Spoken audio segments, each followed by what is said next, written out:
Saudara, hari ini Rabu 26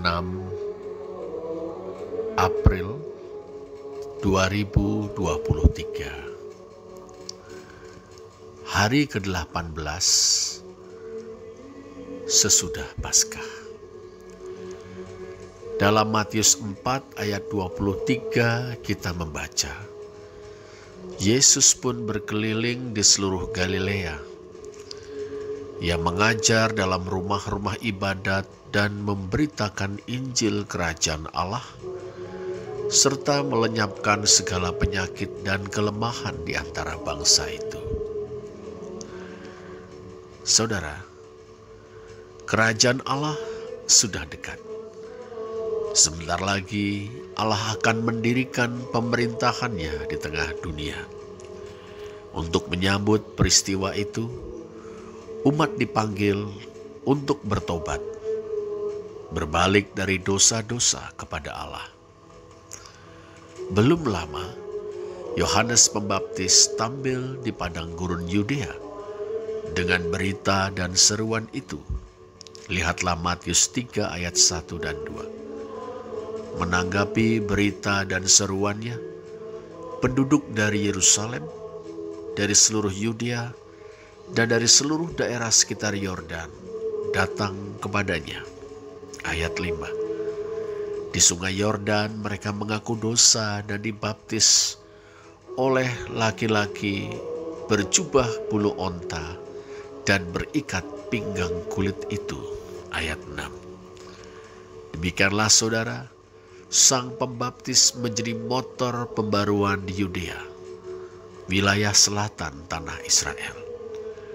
Tapi tak lama kemudian, Yohanes Pembaptis ditangkap dan dijebloskan ke penjara karena mengecam keras Herodes Antipas, penguasa Galilea.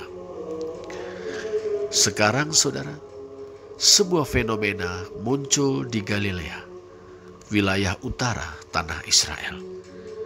Yesus dari Nazaret membawa berita dan seruan yang sama di wilayah kekuasaan Antipas yang zalim itu. Tetapi beda dengan Yohanes Pembaptis, Yesus jajah disa milang kori. Ia berkeliling di seluruh Galilea. Teks Yunani, periegen en hole te Galilea, menjelajahi seluruh Galilea. Matius 4 ayat 23. Dengan perkataan lain, ia mendatangi bangsa yang diam dalam kegelapan itu. Ingat Matius 4 ayat 16. Di desa-desa dan kota-kota di mana mereka tinggal. Untuk menyampaikan berita dan seruannya, Yesus dari Nazaret mengajar di sinagoge-sinagoge atau rumah-rumah ibadat, berkhotbah di tempat-tempat terbuka, dan melenyapkan segala penyakit dan kelemahan di antara bangsa itu. Matius 4 ayat 23. Dengan mengajar di rumah-rumah ibadat dan berkhotbah di tempat-tempat terbuka, Yesus mendekatkan berita tentang kerajaan Allah dan seruan untuk bertobat kepada umat dimanapun mereka berada.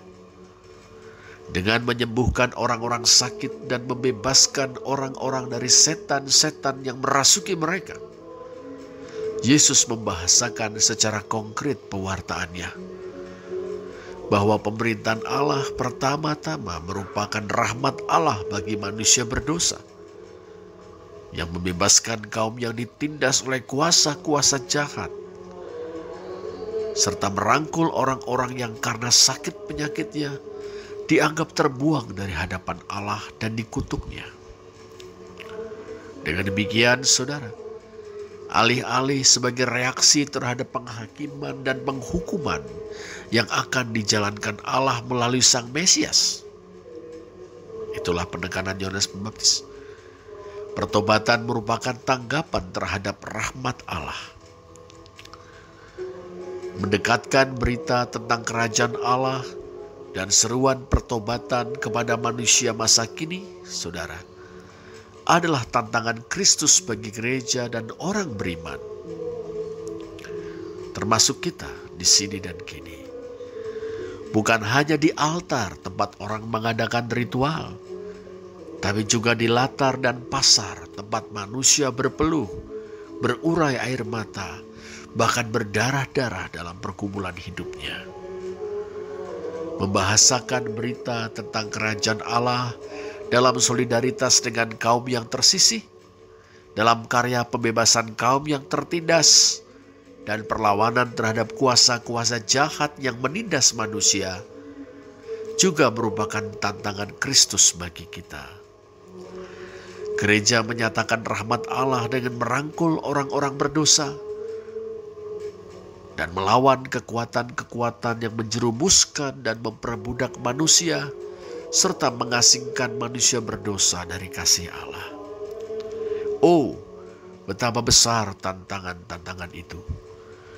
Betapa agung tugas pemberitaan kerajaan Allah dan seruan untuk bertobat. Yang pertama-tama dikerjakan oleh Yesus dari Nazaret, kemudian oleh para rasulnya, dan gereja segala abad dan tempat. Terpujilah Allah. Amin.